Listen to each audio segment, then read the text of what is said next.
tinggi gitu, seperti misalnya like, comment, share itu termasuk salah satu indikator.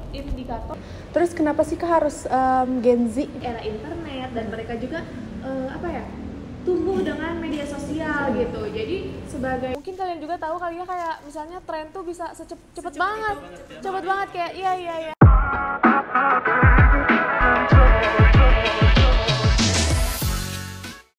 Hai PR Rangers, selamat datang di podcast PR Rangers. Ini podcast pertama kita di episode kita pertama ini. Tapi sebelumnya aku mau ngejelasin dulu apa itu PR Rangers. Nah, PR Rangers diambil dari dua kata ya, yaitu PR dan Rangers. Yang mana artinya bisa menjaga dan mengawasi reputasi dan komunikasi. Oke. Di sini aku mau ngomongin soal dunia public relation tentunya. Tapi sebelum itu aku mau perkenalkan diri dulu kali ya. Aku Kaila dan aku Aska. Nah, di episode kali ini kita punya bahasan yang super menarik nih. Karena kita akan bahas tentang generasi lagi panas-panasnya, yaitu generasi Z. Ya, Gen Z. Kita bahas dulu kali ya sedikit tentang si Gen Z ini. Jadi Gen Z ini tuh generasi yang punya gaya komunikasi super unik dan beda dari generasi sebelumnya. Mereka ini generasi yang suka bilang kayak vibes, low key gitu. Tapi gimana sih si PR ini harus memahami gaya bahasa mereka biar tetap relevan gitu. Nah, tenang aja nih Kak, untuk bahas ini kita nggak bakal sendirian, kita juga punya sumber yang keren banget. Wow. Seorang praktisi PR yang punya pengalaman berhadapan langsung dengan Gen Z. Oke. Mungkin kita langsung sambut aja kali ya. Boleh. Please welcome.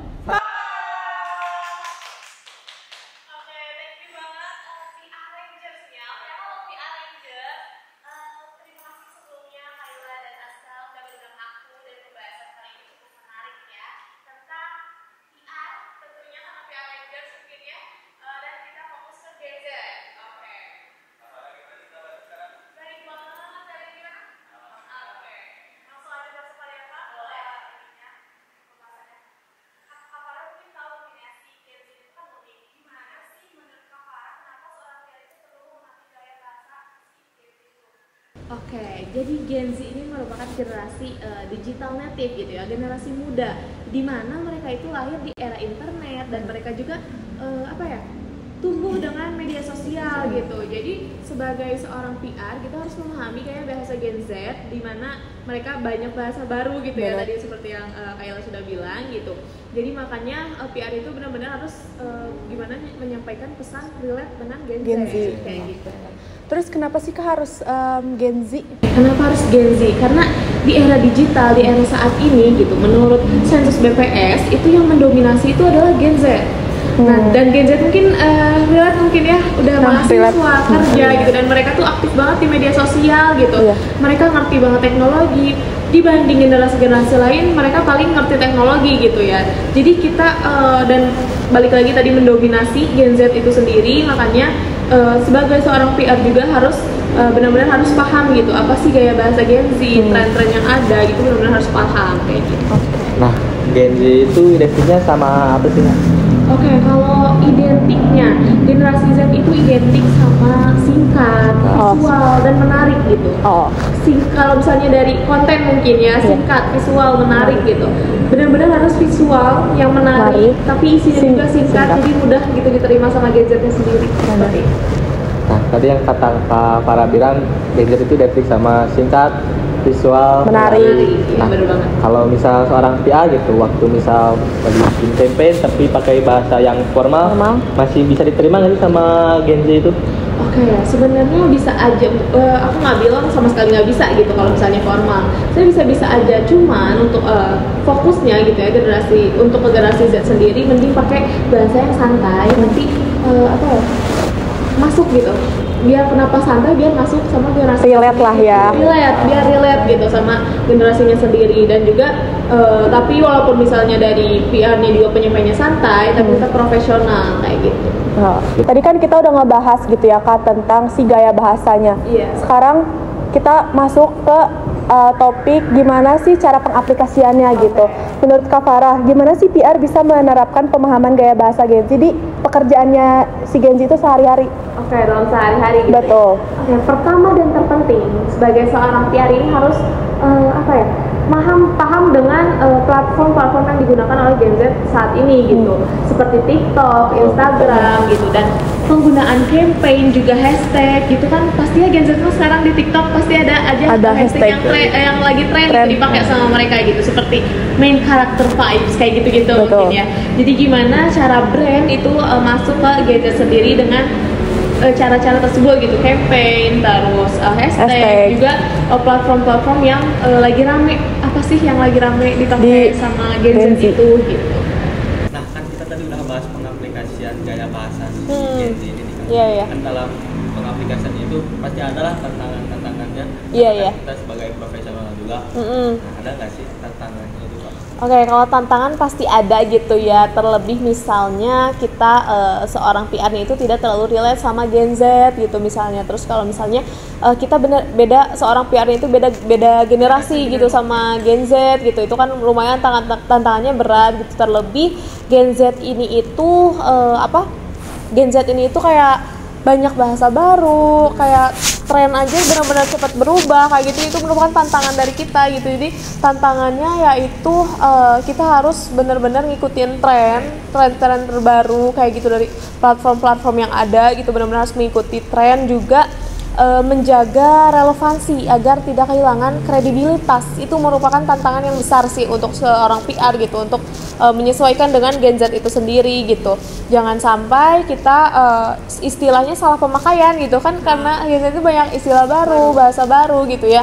Jadi jangan sampai kita malah salah pakainya kayak gitu, kayak overuse slang kayak gitu-gitu. Jadi jangan sampai identitas brand ini malah terlihat palsu gitu, untuk menyesuaikan kayak gitu. Makanya balik lagi kita harus riset gitu ya, riset yang mendalam itu penting banget. Terus Kak, ada tips gak sih biar si PR itu tetap relevan tapi gak tumas di kalangan Gen Z? Oke, kalau tips mungkin ya, tips yang paling penting itu tadi sih, kita harus riset dan riset dengan kita harus menyesuaikan dengan Gen Z sendiri gitu. Kita benar-benar harus update tren-tren terbaru, itu paling penting sih sebenarnya tipsnya. Dan juga kita harus mendengarkan audiens kayak gitu kan, apalagi misalnya dari platform-platform yang tadi mungkin Instagram, TikTok dan lain-lain itu banyak kayak kita bisa berinteraksi dengan audiens itu lewat komentar, like, share. Itu kan benar-benar seorang PR juga harus memanfaatkan itu gitu, dan harus memperlihat kalau misalnya kita habis membuat konten, menyampaikan pesan kayak gitu, kita juga lihat dari interaksi sama Gen Z-nya sendiri kayak gitu, sama audiensnya sendiri kayak gitu. Jadi bener-bener kita juga harus tahu gitu ya perkembangan zaman, tren, dan mungkin kalian juga tahu kali ya, kayak misalnya tren tuh bisa cepet banget kayak iya sehari aja tuh ada aja tren baru, atau enggak kayak template konten dari kayak gitu. Mungkin banyak terus yang baru gitu. Nah, sebagai seorang PR juga benar-benar harus up to date, dan kita gimana caranya sih kita tuh deket sama Gen Z gitu, biar brand juga terasa dekat sama audiensnya kayak gitu. Jadi tipsnya intinya kita harus selalu up to date dan juga mendengarkan audiens itu. Itu guys, tips ya. Harus tetap up to date dan mendengarkan audiens itu penting banget sih. Oke. Aku punya pertanyaan Pak. Oke, boleh. Ada nggak sih contoh kampanye PR yang sukses menggait kalangan Gen Z itu, jadi pada suka semua? Kalau contoh kayaknya yang terdekat kayaknya kita habis ngelakuin juga mungkin Spotify Rap. Iya betul. Tahu ya, kayaknya waktu di akhir 2024 mungkin ya tepatnya, kayak Snapgram itu isinya Spotify Rap. Itu kayak itu tuh lumayan yang sukses, salah satu campaign PR itu termasuk campaign PR dan yang udah sukses gitu. Buktinya engagementnya tinggi banget gitu kan, orang-orang benar-benar ikut tren itu gitu. Terus benar-benar brand awareness juga meningkat kayak gitu-gitu. Nah, itu kan memperlihatkan kalau misalnya si campaign itu sukses kayak gitu, dan benar-benar bisa disebut kalau bahasa sekarang viral banget Spotify itu gitu ya. Campaign Spotify Rap itu di TikTok maupun di Instagram yang aku lihat sih benar-benar booming gitu. Booming banget. Iya, itu sih salah satu contoh yang sukses. Ya, Spotify itu emang bagus ya, karena dia tahu itu pasti ada gebrakan-gebrakan. Iya, karena itu kan kayak recap gitu ya. Ya. Kayak membuat si audiens juga penasaran gitu loh, kayak apa ya? Kayak kita yang udah dengerin selama setahun. Setahun udah rekap setahun gitu kan, apalagi misalnya kita sebagai pendengar juga kan ada rubah-rubah, tapi jadi kayak kita malah apa ya, mengingat kembali gitu ya dengan adanya web itu kayak gitu sih. Aku juga Kak mau nanya, boleh? Boleh. Apa indikator kesuksesan campaign PR dengan gaya bahasa si Gen Z ini sendiri? Oke, kalau indikator salah satunya mungkin interaksinya yang tinggi gitu ya, engagement-nya tinggi gitu, seperti misalnya like, comment, share itu termasuk salah satu indikator untuk kesuksesan. Iya, terlihat suksesnya campaign atau misalnya usaha PR gitu ya dari interaksinya tersebut kayak gitu. Nah, jadi misalnya like, comment, share-nya itu tinggi, itu bisa dibilang sukses. Kalau dalam arti viral, kontennya viral itu juga termasuk sukses gitu ya. Dan itu dari situ juga ingin masuk juga ke indikator kedua, yaitu brand awareness-nya itu meningkat. Dari misalnya dari brand atau perusahaan itu gitu. Misalnya kayak kesadaran merek akan mereknya itu di audiens di Gen Z itu sangat meningkat. Misalnya penjualan naik kayak gitu-gitu kan dari brand awareness sendiri juga gitu kan. Nah, viewers naik itu karena balik lagi karena tadi interaksi di komen juga, gitu ya kayak gitu beneran ngebuat kayak bisa dikategorikan sukses kayak gitu. Oke. Kita sekarang ada Q&A ya. dari followers kita di PR Ranger Podcast dari Instagram. Oke. Ini ada berapa pertanyaan? Kira-kira ada dua aja kali ya. Oke, boleh. Yang pertama dari Fakri, apa ada risiko kalau brand terlalu sering pakai slang Gen Z?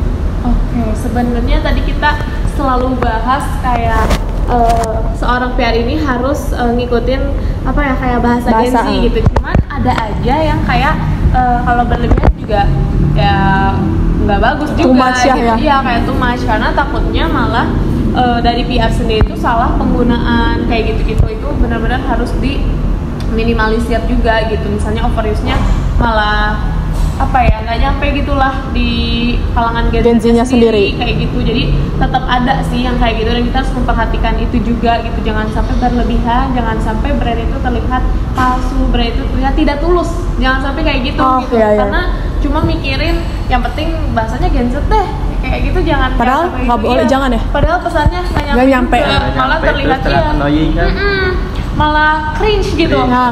Jangan sampai malah pesan yang kita sampaikan itu kelihatannya cringe gitu. Itu kan malah jadi tidak bisa meningkatkan brand awareness malah ya. Kita males gitu liatnya, nontonnya kayak gitu sih. Terus nih ada pertanyaan selanjutnya dari Silma. Oke.